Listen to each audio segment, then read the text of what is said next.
From the East and the West, you've heard others, but now you've tuned into the best.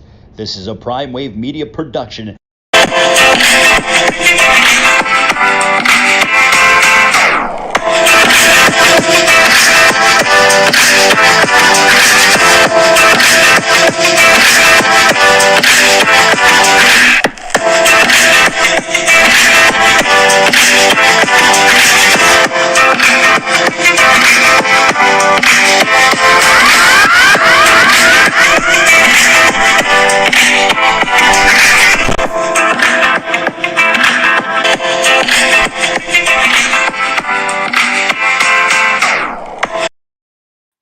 What's up, world? It's the one and only Pop DDICD, Primetime Capper, and this is the Primetime Angles Live. And boy, oh boy, this is the premier sports betting show, and I can't wait to get into what we're gonna get into. But man, what a weekend it was to open up the tourney and opening week. We had some ups and we had some downs, and we had a lot of teams that had a lot of high hopes go home.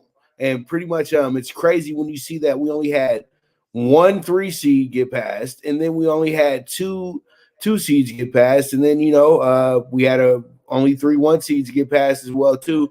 And I really can't even name how many 4 or 5s didn't really make it either as well. So it's just wow, what a tournament that we already have, and they did a great job putting this thing together this year. And as I said before, when you had the Blue Bloods going at each other in the first round of the tournament, it's like whoa.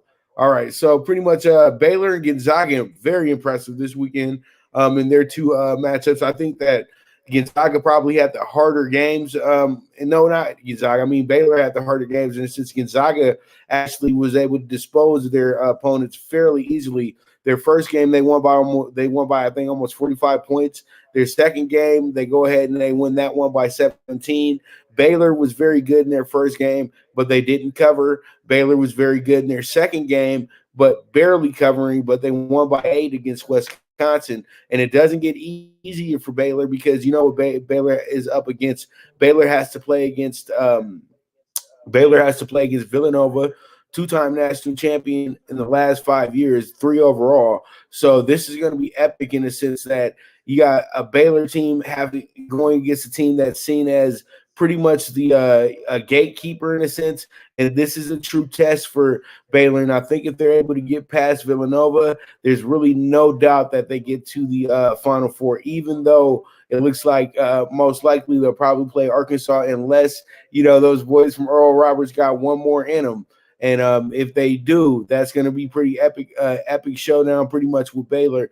But I think Baylor will be the team that could take care of them fairly easily. But I know Arkansas is going to have a little bit of a test with them as well too. But Arkansas is a good-looking team, but we're going to talk about them in a moment. Gonzaga, though, is looking very championship-like, to be dead honest with you. The Jalen is an absolute beast. Jalen Suggs, their point guard, he's an absolute monster. This guy is doing things out there on the court that, NBA guys are doing. Then he got a lot of guys up there that are high energy, high motor players as well, too. They've been in the Mark Few system for a few years now. And, they just got a good team, period, point blank. They got a few first-team All-Americans, a few second-team All-Americans as well, too. They got everything in place to show that they can be the national champions this year. The only way that they lose is if they beat themselves. They're in that type of position right now as we speak. So, Gonzaga, I got to tip my cap to them. They're playing great basketball at the moment, and they have themselves a tough one coming up too in the next round. But I don't think it's as tough as the Baylor game, to be that honest with you. All right, so as you guys can see, I'm so excited about the double-digit seeds, and we all know that 2021 Cinderella is Oral Roberts. But let's look at the work that Syracuse, who's actually returning to the Sweet 16 as a double-digit spread once again, because back in 2016, they as a 10 seed, they got to the Final Four.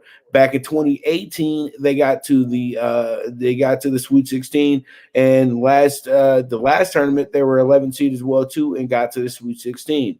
This time around, they had kind of an easy ride to the Sweet 16, and they looked like a team that was a veteran Latin team, and pretty much they looked like the team that was the 2 seed or the 3 seed in this spot. And I think that was absolutely awesome to watch. This team is 9-2 as a double-digit seed under Coach Boeheim, and then Coach Boeheim's son is there with them as well too. So they're writing their own great story here in the tournament, and they have a big opportunity to advance to the Final Four in this group because they actually luck out because they're in the group that has the number one team that's out now. So pretty much they have Houston in play. And then when you look up at the top, you have Loyola-Chicago and you have Oregon State. So Syracuse is in a good position to be the largest seed to be in the tournament. I mean, in the Final Four ever, I think. So we'll see how it goes. But damn, Syracuse is in a good spot. And then UCLA, very impressive. 3 wins in 5 days. They were able to take out a heavily favored Michigan State team, even though it didn't show up like that on the spread, but a lot of the money went towards Michigan State, and a lot of that money got to stay in the safe because UCLA was able to get that big win. And then UCLA didn't really have any trouble with BYU as well. A lot of people expected that. We all had that feeling that whoever won the game between Michigan State and UCLA would be in position to beat BYU and most likely get to the Sweet 16. And luckily enough that Texas didn't want to hang around too long and got bounced out by number 14, Abilene Christian.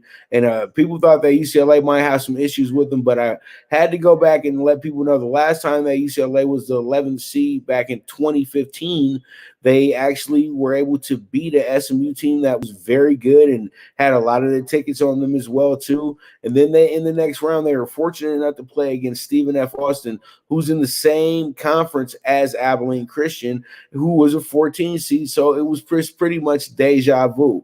And the funniest part about UCLA's situation is they would play against their coach a few years later with Alonzo Ball and the crew when Mick Cronin was over at Cincinnati. And Cincinnati gave him a tough game that day, and I think that's what kind of helped Mick Cronin get his job over at UCLA because they saw how well he had that team playing against one of the better teams in the nation. And, you know, they were one of the more dominant teams in the AAC when Mick Cronin was the coach. So Mick Cronin is just over here transferring his dedicated coaching skills to the UCLA Bruins. He has his whole family in the house. Even horse racing aficionado Dan Cronin, aka Fat Bald Guy Racing on Twitter. So you know, you guys, it's just a family affair out there, and they're having the most fun right now. UCLA because they got different outlets covering other than just Los Angeles right now. And Oregon State, man, I can't say enough about Oregon State at the moment right now. They're playing on a high right now. They're playing movie basketball. This is Hoosiers Part 2 in a sense because this team was on the brink of being out of the tournament. They were down 10 points at halftime in the Pac-12 tournament against UCLA, and they wound up beating UCLA that day. And then they came back the next night, and they beat down Oregon. It wasn't even close. And then they wound up beating Colorado in the championship game on that Saturday. So this Oregon State team is just rolling. They've got 2 double-digit wins in the tournament as well, too. And they're playing very, very good basketball. They're playing a way that you say to yourself, man, this team is – they don't care what's in front of them. They're going to go ahead and go get that win. And they're in a key position right now as well, too, because they drew Loyola-Chicago. But Loyola-Chicago is a tough team to beat. They're not your regular mid-major team. They're kind of like how Gonzaga was before they got their total respect. This team is playing the same exact way. So that's why it's like, okay, you're not really dealing with a team that would be your regular 8 seed. In a sense, this team is actually playing like a team that would have been could be a 1 seed in this tournament after that big win over Illinois because they confidently beat a very good Illinois team. And that smells for a recipe for a team that could possibly go ahead and get to the Final Four as well, too. But they're going to have to get past Oregon State, who, once again, is in a better conference and literally has is a little bit deeper than Loyola-Chicago in a sense, but Loyola-Chicago is a little bit more disciplined. All right, so we have Oral Roberts. Oral Roberts is I don't need to say too much about them. They got the best duo in the tournament right now. They're killing it. I said this yesterday, and Oral Roberts, number 15. Hey, it is what it is. Sky is the limit. They now playing with house money, as we would say. And Arkansas is going to be a tough test for them, but Arkansas better be prepared for them as well too, because the team is showing that they can play at that next level. And as we talk about Arkansas, why don't we go ahead and highlight Arkansas real quick? And the reason why I'm highlighting Arkansas is because if you guys watch the show, daily and things of that nature, I'm talking about my diehards and things like that. Or if you caught that episode, you guys know that it said that Arkansas looked like a Sweet 16 team or beyond. And as we can see, this team is sitting in the Sweet 16 fairly easily as well, too, even though that last game was a little bit of a toughie for them where, pretty much they needed the last few seconds to win that game, but they were already winning the game by a good amount of points as well, too, before that occurred. So I wasn't really worried about that, even though Texas Tech looked like they could put out Arkansas. Arkansas wasn't having any of that. So they went ahead and took care of their business, and that was really fun to watch last on Sunday as well, too. But I think Arkansas, they have a very deep, long unit, and this team actually can go a little bit further than just the Sweet 16. They put them in a position now where they're playing against the darlings of the NCAA tournament, and literally everybody's going to be rooting against them. But you know what? This spot is usually the spot where the dreams come to die. And pretty much Arkansas can be the dream killer here. And a lot of us know that the 11.5 points is a bit too much, but at the end of the day, it'll be okay. So pretty much there it is, Arkansas, but playing great basketball. Look out for Moody as well, too, the freshman of the year. Very, very good player as well.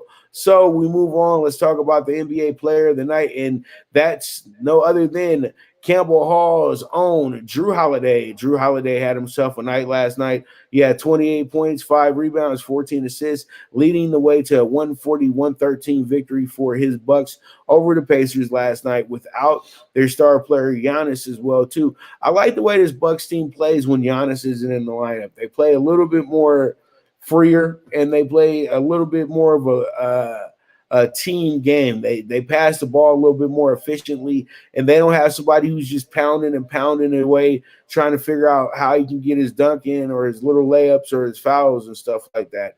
When you let the point guard let the offense flow, you're a much better team. So this is something that the Bucks have to account for moving forward as a team. But once again, congratulations to Jrue Holiday, our player of the night last night. 28 points, 5 rebounds, 14 assists. I wish I could give something to some type of program or something for him, but we ain't there yet. So pretty much let's move forward and talk about 30 teams in 30 days. And 30 teams in 30 days, we have the Texas Rangers wrapping up our AL West previewing the Texas Rangers. I looked at the pitching staff. This team is going to be absolutely terrible next season.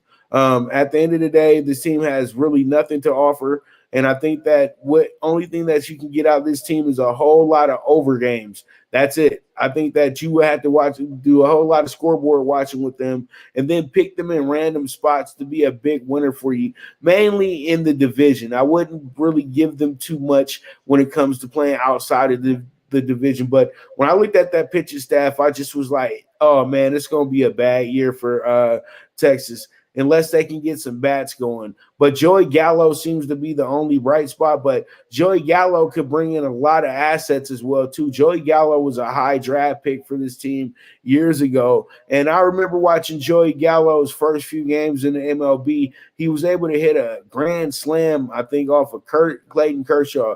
It might not have been a grand slam, but it was a pretty devastating homer, and I think it flew about 400 and some odd feet out of Dodger Stadium as well, too. I remember this game vividly because the Rangers were a plus 350 dog that night against the Dodgers, and actually beat the Dodgers 6-1 that night. And Joey Gallo, who had struck out like every at bat he had the night before, came in here and actually had his best early game and his first actual home run off of one of the greatest pitchers to ever pitch. And, Joey Gallo is kind of a legend for that in my eyes. But I think that Joey Gallo does need a new destination as well, too. So he should be dress rehearsing for some team that's going to be very in need of a big bat moving forward in the playoffs next year. But all in all, though, the Texas Rangers are going to have themselves what I would say a stanky season in a sense. And I think that when it comes down to it, this team will still go over 67 and a half wins, but they might not be a team that wins 70 games next year as well too. And 2020 they were 22 and 38, last place in the AL West. Absolutely awful. Seriously. And they had a brand new stadium too. You shouldn't be that bad in a brand new stadium, dude. Seriously. It's either you're going to be the first place team or you're going to be the last place team. But that stadium was well, at least we got to get the stadium showcased when the Dodgers were able to win the World Series against the Rays and everything like that. But other than that, this has just been bad. And as you guys can see, I'm kind of speeding through them as well, too. Everybody at least gets 5 or 6 minutes.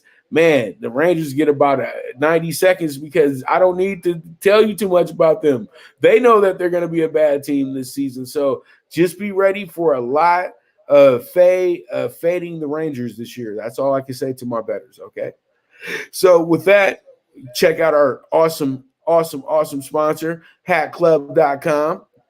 And hatclub.com always has the drip. As you can see, they got that cool Mariners, Pirates, and the Orioles hat. And my man is wearing the Mariners hat as well, too. So pretty much, man, they got all the drippy hats with all the awesome logos and things like that from the past, from beyond, from right now. Man, it's going down. They got some really good packages and some really good deals as well, too. And if you guys press that link, you can go ahead and get 10% off on any $50 order or better. Once again, that's www.hatclub.com. Press the link in the show description, and you guys will receive 10% off on any $50 order or better. With that, we will be right back. This is the Premier Sports Betting Show, the Primetime Angles Live.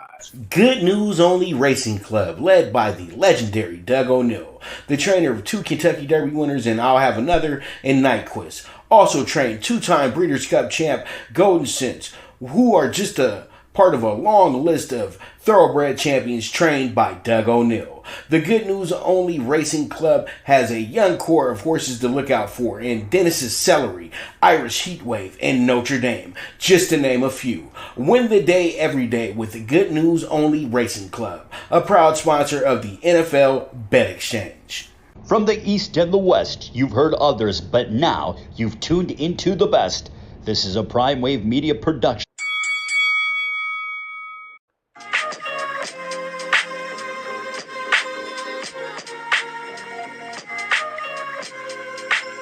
Tune into Big Wave Boxing every week with a brand new guest with the one and only Pop DiBiase, the Primetime Capper, getting the best boxing stories, best boxing angles, and the truth when it all comes down to the sweet science. Tune into Big Wave Boxing on the Prime Wave Media channel on YouTube.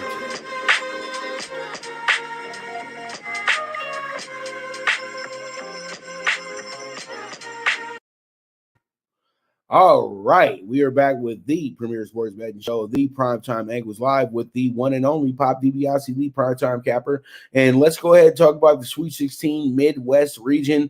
Now, I got it mistaken yesterday. It actually was the South region we talked about yesterday with Baylor and crew and all that good stuff. But the Midwest region looks to be the region that will present somebody. This is like the Cinderella story book. And at the end of the day, you don't see the high seed going to the Final Four. And the high seed is Houston at number 2. And I think Houston was kind of a number 2 on them being kind of nice this year, because when you look at it, they kind of messed up when they put some of the seedings, what they did with some of these teams. Like what was Oklahoma State being a number 4. They didn't play that great in the first part of the season. They favored them because of the player that they say is going to be the number 1 pick in the draft. Then you go ahead and you kind of dismiss USC in a sense, and you make them the 6th seed, but they were a team that could have been in the top 10 all year, and they got a guy who's going to be on the All-American team and is going to be a top 5 pick in the NBA draft, who got the rare double-double in awards, winning the Offensive Player of the Year, the MVP, and the Defensive Player of the Year. So it's just, it's kind of jacked up. And I think Loyola-Chicago could have been a 3 or 4 seed as well too.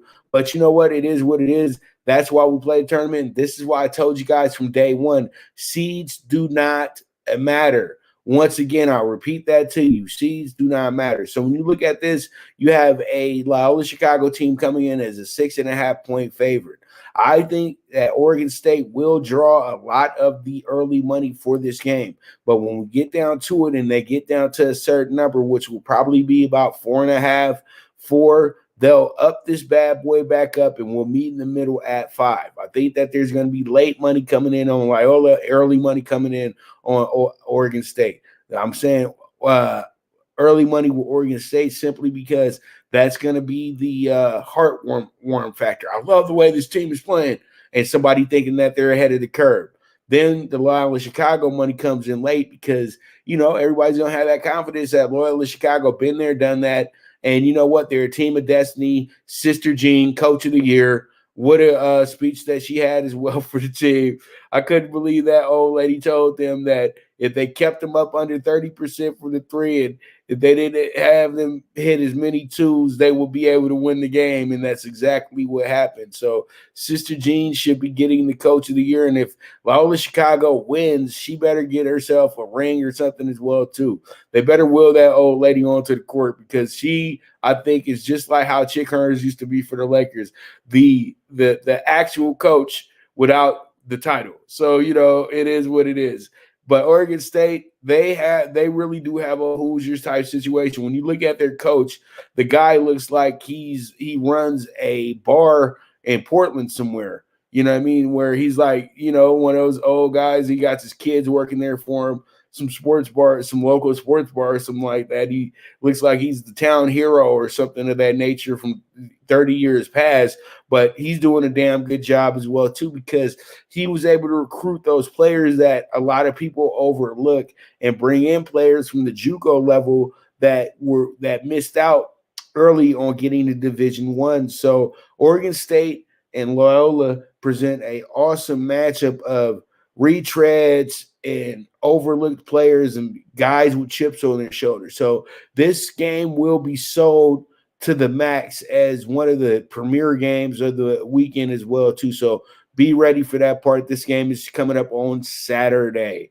All right, we got the game. I think that's going to be the game everybody's going to have their eyes set on, and this is going to be the Syracuse and Houston game. And I think Syracuse at the end of the day is going to have to show them that they play in a bigger, better conference. They recruit bigger, better players, even though Houston has recruited some very, very excellent players under the umbrella with their coach who was excellent at Oklahoma as well too, and was just excellent everywhere he was at till he ran into that scandal. So pretty much you have Houston, who's really being overlooked. This might be the first time you ever see a number 2 seed not being taken as seriously. But they were very close to losing the Rutgers as well, too. So this team does have their flaws. They did have a bad loss against East Carolina as well, too. That was highlighted on this show when they were number 3 in the nation. So, you know, Houston – to me, is a helter-skelter team. But if they start slow against Syracuse, lights out, game over. Reason why Rutgers wasn't able to hold on to the lead is because Rutgers hadn't been there before. You know, Rutgers hadn't really – you know, Rutgers was in the tournament, but they were really in the tournament because they had a guy with a name. And I hate to say it like this, but it happens some years when you got guys that are about to go to the NBA, the committee has no choice but to put them in the tournament. So then they can have an idea of what to expect from this player. You much rather watch the guy in the NCAA tournament than the NIT, where nobody's going to be watching. You know what I mean? So pretty much Syracuse comes in here, and they should not be considered an underdog. This spread should be a lot more shorter than this. I don't know why Houston is a 6-point favorite in this game. They're a very good team, but they're going to have a very tough game against the Syracuse team that knows that they could be Jim Boeheim's final great team. You know, Jim Boeheim's only coaching about another season or two before he wraps it up. But I really think he's going to wrap it up as soon as his son graduates because, he's done everything he possibly could do with college basketball. And the last thing he was doing was coaching his son, who's doing very well at this time as well, too. So when you look at the situation, Syracuse is the team that's riding a high momentum right now. Houston's a team that's just living off the fact that they're the number 2 seed and they should be able to win this game because they're the number 2 seed. So that's why I think that Syracuse will wind up advancing here in this spot, but Houston still does need to be taken seriously because this team is helter-skelter. Some weeks they can come out and they'll have a back-and-forth game with somebody, and then another week they'll come out and they'll beat a team down by 20, 30 points.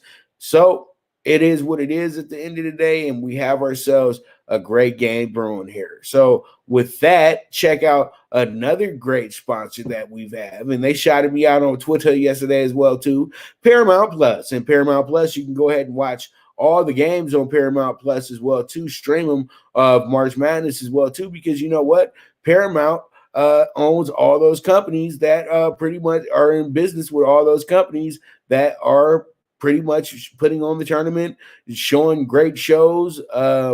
Also, you guys have to understand, this used to be CBS All Access, and CBS All Access, as you guys know, didn't do that great. So you put the name Paramount Plus on it, it gives it a better title in a sense. So you guys go ahead and check it out. You guys see it behind me. There's so many dope things on there, man. Like, seriously. And for all my people, they got all the great shows and everything that we all grew up off of. So you guys go ahead and check it out. Paramount Plus. Use the promo code VSX, man, and pretty much get yourself an awesome deal. And this is all about cutting the cord if you're tired of your cable provider charging you so much money every month, But, hey, I understand you got to still have your bundles and everything like that, but you can always get a good internet plan somewhere else as well, too, or just take an internet plan with your company. But all in all, it's all good. Check out Paramount Plus.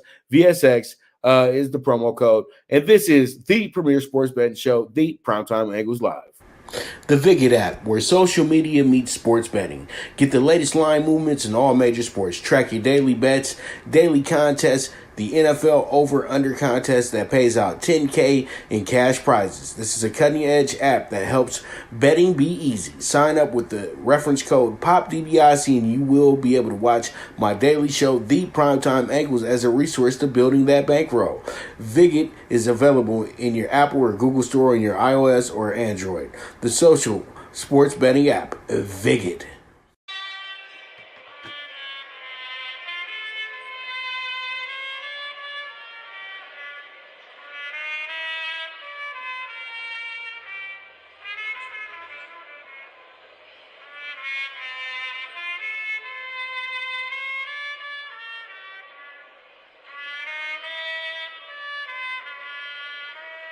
From the East and the West, you've heard others, but now you've tuned into the best. This is a Prime Wave Media production.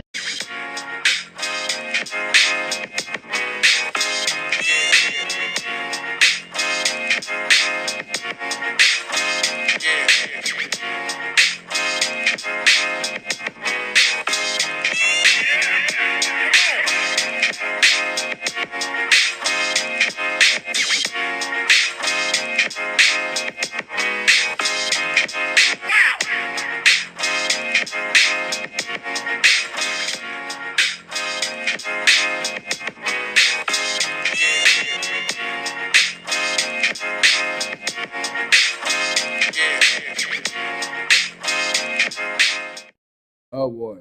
All right, we are back with the premier sports betting show, the Primetime Angles Live, with the one and only Pop DiBiase, the Primetime Capper. And we have ourselves a very, very fun boxing news segment to talk about. My man, Virgil Ortiz, gets the big win over Mo Hooker Saturday in Fort Worth over at Dickies Arena, and calls out Bud Crawford as soon as the fight is over. So pretty much he wants a piece of Bud Crawford. He is angling to become the mandatory for Bud Crawford as well, too. He has a stake in the WBO. So pretty much they might need to make that happen. But at the end of the day, as Bud said to a array of reporters, that the kid's not ready for me yet, and I don't know why he wants to fight me so bad. But, there's something there. If Virgil feels like he can beat him, then why not? Why don't hold the kid back? But Virgil Ortiz, only 17-0, 17 knockouts. He's just turned 21 years old, I think, as well, too. He's not that old. And he's another one that might need to just relax a little bit and take his time, because he can dominate this 147 division, and these guys are actually leaving this division shortly.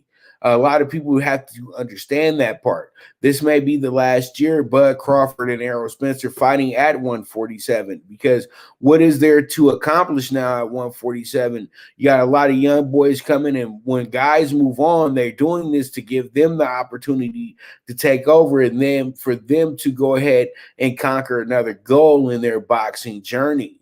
And I think that's exactly what's going to happen, is that we get a great fight between Errol Spence and Bud Crawford, not at 147, but at 154. And I think the reason being with that is because you could get probably a fight right now if they were smart enough. If I was Bud Crawford's people, I would want to get a fight with Jermall Charlo at 154, period, point blank. I think that can happen.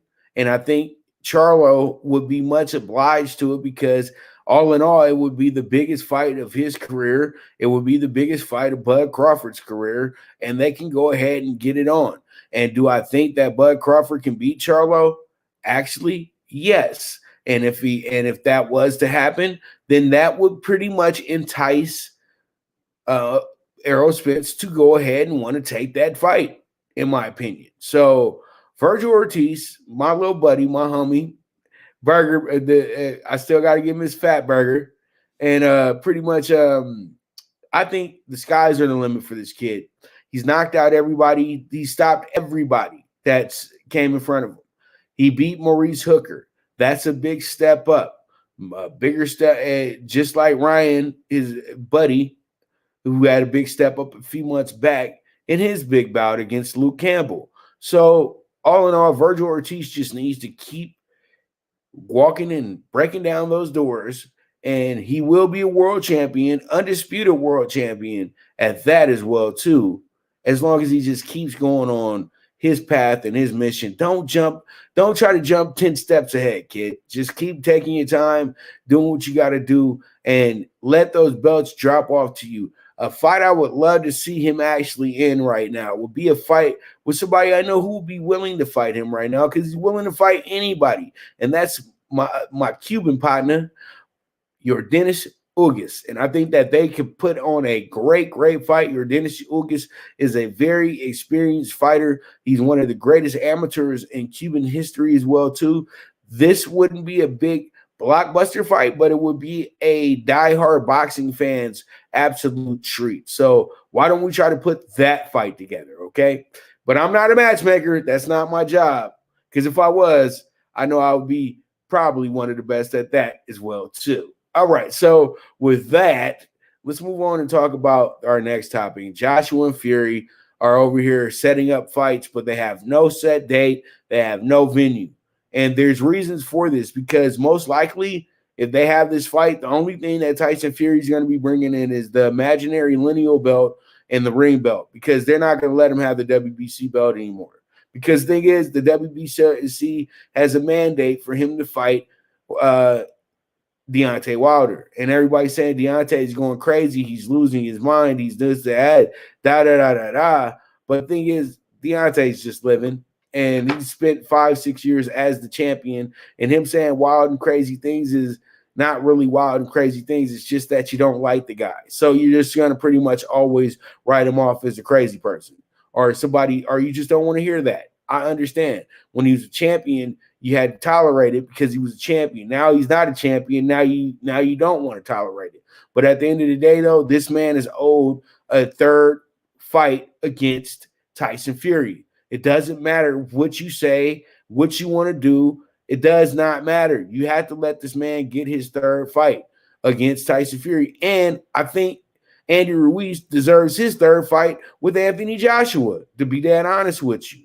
Because these guys, there's unfinished business for both of these guys with other fighters. And all this is making this more of a UK event than an American event at the end of the day. They literally are taking the heavyweight belt once again, and they're going to station that belt in Europe. And you're not going to be able to win that belt unless you come to the UK to win the belt. I know exactly what they're doing. This isn't anything new. And at the end of the day, they're going to have this big UK fight, most likely at Wembley Arena with 80,000 people, and it's going to be the biggest fight ever in UK history for the moment. Okay, so pretty much because every fight in the UK seems to be the biggest fight in UK history. So, at the end of the day, much props to both of these warriors, both of these competitors. They are some of the top heavyweights in the game, but to me, they have unfinished business at the end of the day. I'm not ready for your fight yet. That's the whole thing. I'm not ready to watch your fight because I still feel like you guys are just skipping levels now. It's like you playing Street Fighter and you get down to it and you play Balrog, but all of a sudden you're going to skip Sagat and Vega. Nah, man, you don't just get to end Bison that quickly.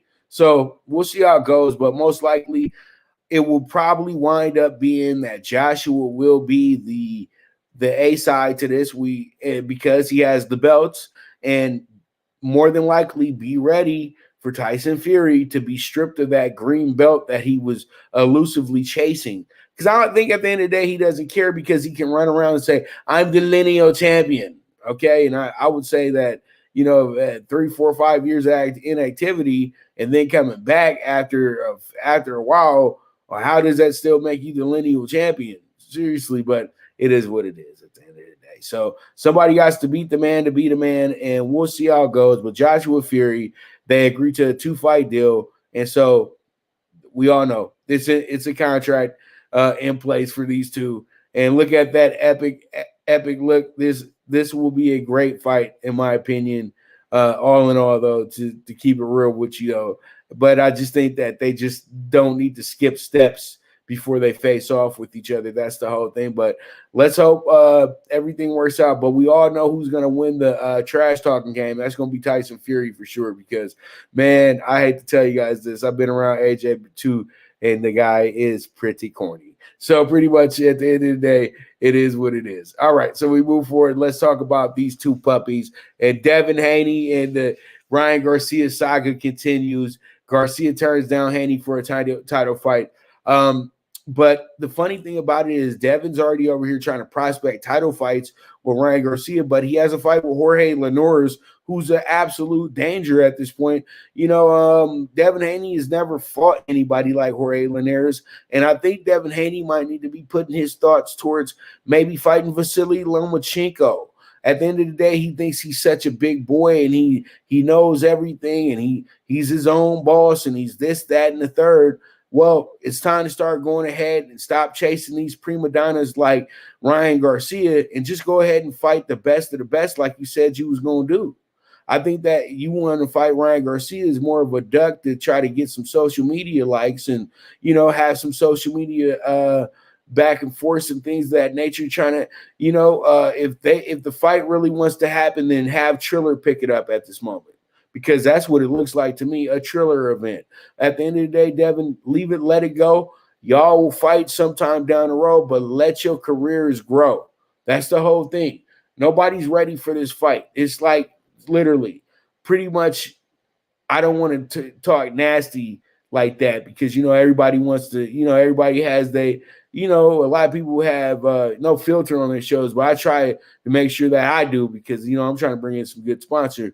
But I think I can compare it to if you want to have your cake and eat it too. You know what I mean? So at the end of the day, pretty much I feel like these two are rushing into something that they shouldn't be trying to rush into. I take it from a Colin Cowherd take. It seems like, they're two pretty teenagers that really, really like each other and they want to get together and they want to be together forever. And pretty much they're rushing into a marriage and they shouldn't be doing that. They should go out and date some other people. You know what I mean? And so Pause, you know what I mean? I'm not trying to talk in that sense, but you know that man always talks like that. So all in all, I just think that these two need to calm it down a little bit. I think Ryan actually did make the right decision on not taking the fight, but he got to stop calling the situation out, saying that he's going to be a champion, and then you don't want to fight for a championship. It doesn't make any sense at the end of the day. But Ryan's okay because, you know, he feels like he has the internet and everybody loves watching all of his little boxing videos and all that good stuff. But after a while, all of us are going to grow a little tired of watching that angle and watching you only fight so many people, then whine about you're not getting enough money. It's like, I don't understand why he thinks he needs to be paid $2 million a fight and he's never won a championship. I just don't get that part. I know that you have a big following on the Instagram and a big following on Twitter, but at the end of the day, you can make dollars off those sponsorships and those little events that you do and not worry about how much the boxing purse is going to be and just go out there and win some fights and, you know, establish your legacy. But I think his legacy is far beyond what boxing truly is. You know, he hangs out with Oscar De La Hoya and Mario Lopez a lot. So, you know, he's thinking about that celebrity status at the end of the day.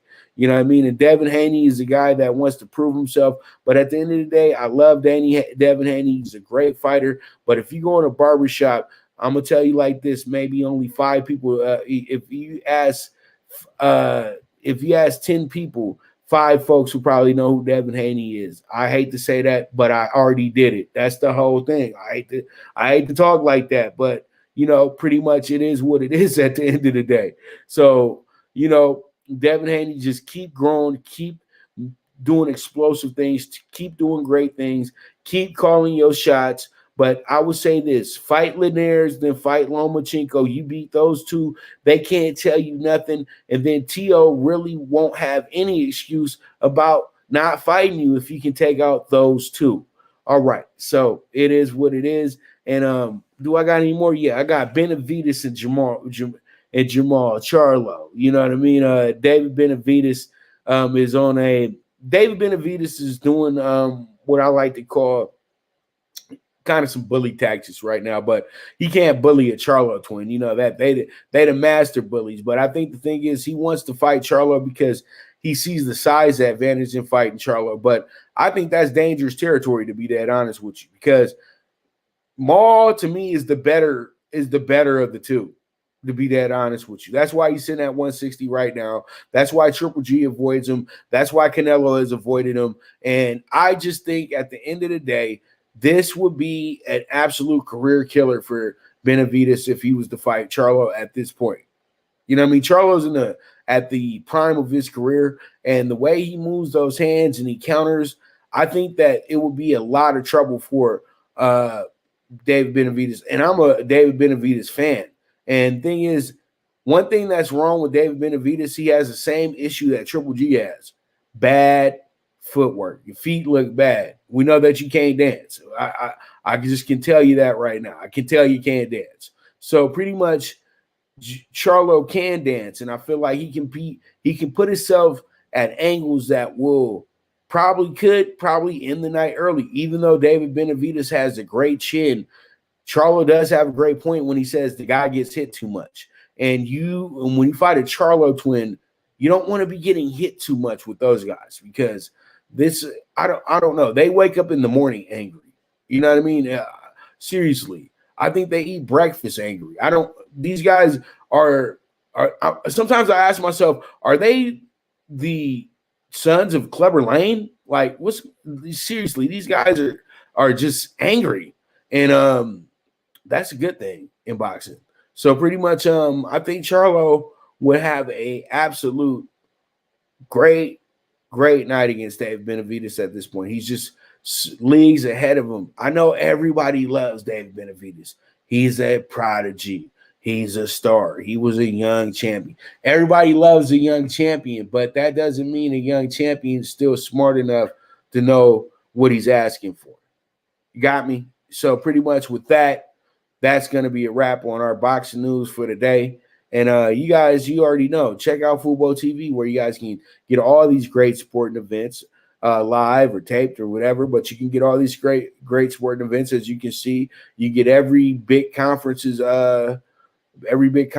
channel. You guys can get every Fox, every ESPN there is as well too, and you guys will be in the driver's seat to have yourself a very good time with Fubo TV. And you guys can go ahead and press the link in the show description and go ahead and get yourself 7 days free on me. And then if you want to move forward with them, you can go ahead and sign up for $55 a month, no credit check. And if once you're done with the Fubo TV, then you can go ahead and move along and actually go ahead and just part your ways with Fubo TV. It won't be a big deal, and it won't be anything that will be still getting billed to you. So it is what it is at the end of the day. So with that, we will be right back with the premier sports betting show, the Primetime Angles Live. Now you and your friends can compete in the sport of kings and win big with Stable Duel. Get the app, pick your horses, and get in on the thrill of horse racing with daily games competing against other players. Bring home the glory and the cash, and move up the annual leaderboard while you leave your competition in the dust. Get in the game with Stable Duel. Play, race, win. Good News Only Racing Club, led by the legendary Doug O'Neill, the trainer of 2 Kentucky Derby winners and I'll Have Another and Nyquist. Also trained 2-time Breeders' Cup champ Golden Sense, who are just a part of a long list of thoroughbred champions trained by Doug O'Neill. The Good News Only Racing Club has a young core of horses to look out for in Dennis's Celery, Irish Heatwave, and Notre Dame, just to name a few. Win the day every day with the Good News Only Racing Club, a proud sponsor of the NFL Bet Exchange.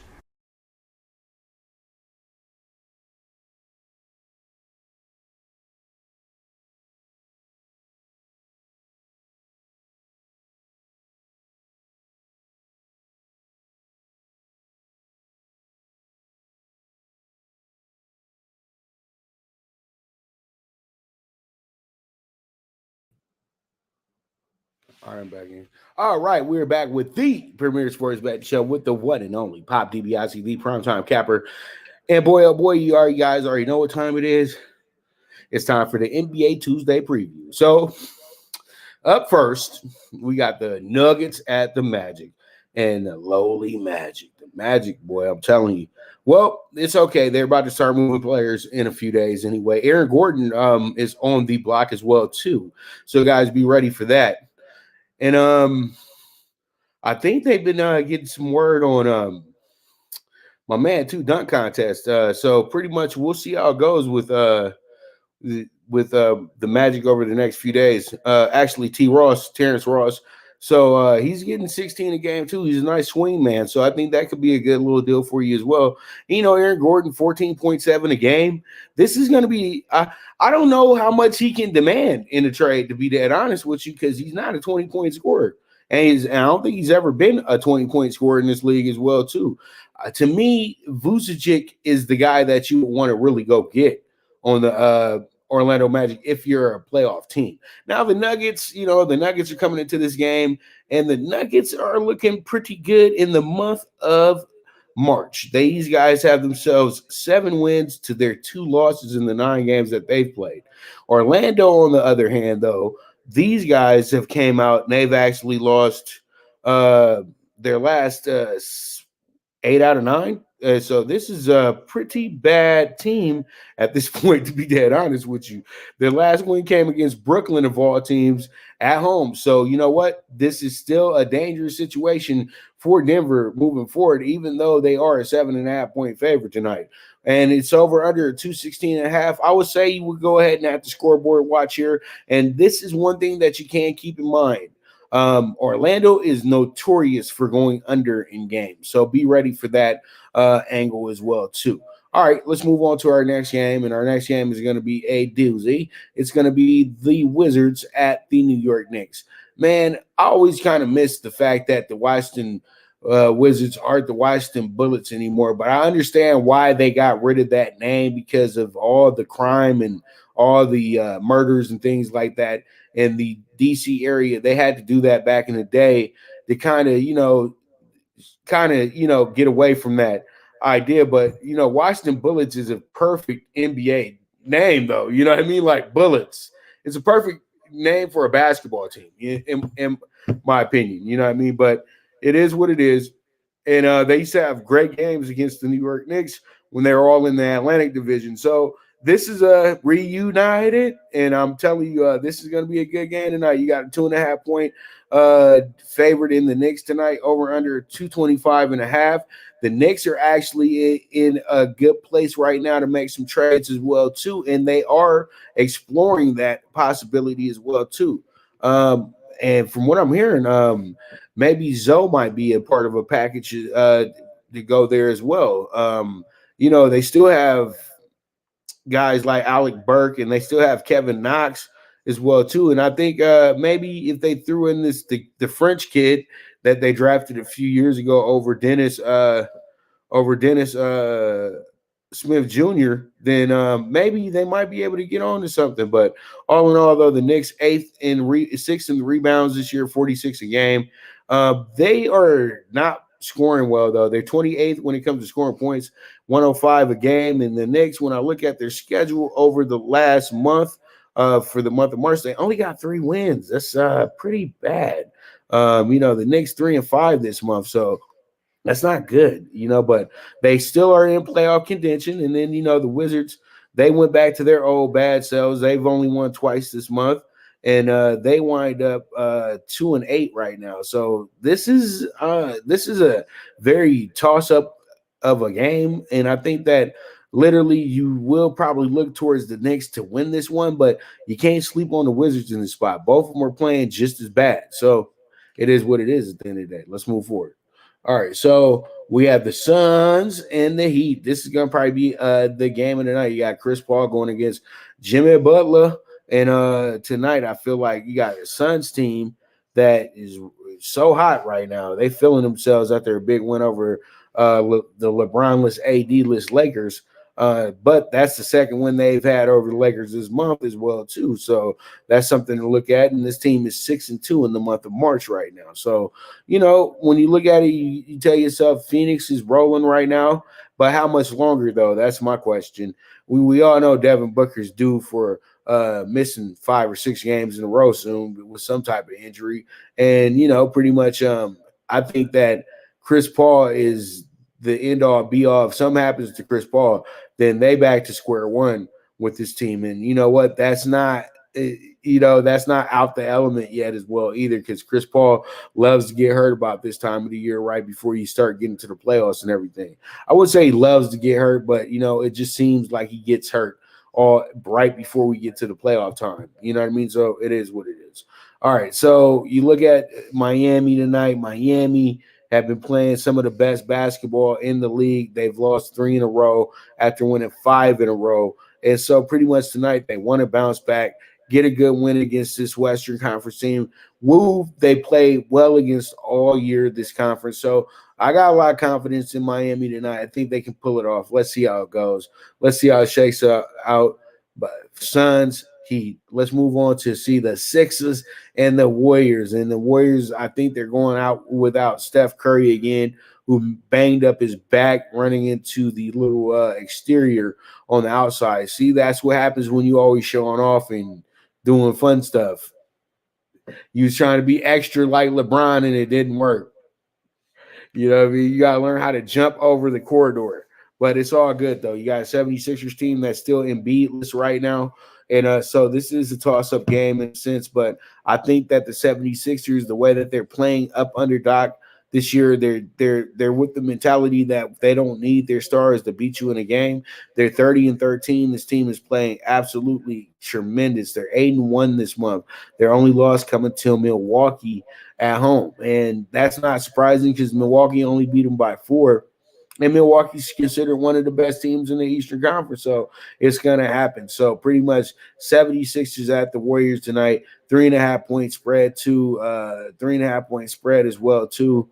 And I think that the over-under 222.5 is very hittable to go over as well too. So we'll see how it goes, see how it shakes out, and there it is. with the 76ers and the Warriors. All right, and then we have at the end of the night, Brooklyn going against the Blazers, and it looks like Brooklyn's going to be a little short-handed tonight. That's why they're coming in as the dog. But as long as they got James Harden, they're all right, in my opinion. So pretty much Nets at Blazers. This looks like it could be a good one right here. The Blazers been struggling a little bit, man. They lost by 40 the other night to Dallas. So I don't know if you can trust them too much on a win. They're coming in as a favorite as well, too, tonight. And when I look at it, this team, they've played well enough this month, though, as well, too. So they're 7-3 in the month of March. And, you know, they're coming off a really bad loss against Dallas. So I think they should be able to shake that off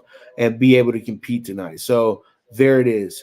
Let's go ahead and talk about the state of the Lakers real quick. The Lakers will be playing against the Pelicans tonight, a.k.a. Lakers South. And pretty much tonight they're going to be going against a team that's actually moving pretty well right now. They've won. They got a big win over the Nuggets on Sunday. This team is 4-5 this month as well too. But you know they done well in their last 5. They won their last 3 out of 5. So pretty much the Lakers, they're trying to stay afloat. But this could be a game where the Lakers surprise everybody and get themselves a win because they have a team overlooking them. And I would say the Pelicans will probably overlook the Lakers tonight because they have no LeBron, they have no AD.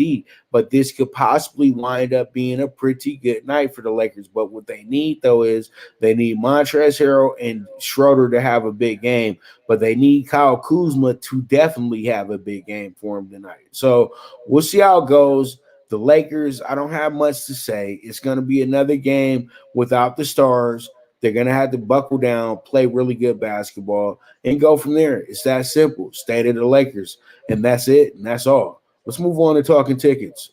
All right, so under 216.5 to the Nuggets and Magic tonight. We're going to also go with the Wizards as our dog of the day today with the plus 120. Also going to take the over 215.5 with the Suns and the Heat. Then we're also going to take the plus 4 with the Nets. And I didn't want to correct it when we were talking about it, but the Sixers are the actual favorite in that game. So I'm taking them with the 3.5 as well, too. So we have ourselves the NBA Super High 5 for 28-1. And once again, that is your ticket right there. And I'll just give it to you again. Under 216.5, Nuggets Magic, Wizards money line plus 120, over 215.5, Suns Heat plus 4 Nets. And then we have the 3.5 to the 76ers. All right, you guys can go ahead and make your wager over at UWager using my promo code VSXPOP. And this is for new clients that are going to UWager as well, too. Go ahead and put in that promo code, and you guys will receive 50% of a match deposit. So if you put up $200, they're going to put up a $100 free play, and then you go ahead and put 50 on this ticket and then put 50 on tomorrow's ticket. All right. And we'll see what we can do. Okay. So with that, I want to thank you guys so much for tuning in once again today. This is the Premier Sports Betting Show. And as I always say, bet with your head, not with your heart. The movement is moving. And this is the Primetime Angles Live. And I am your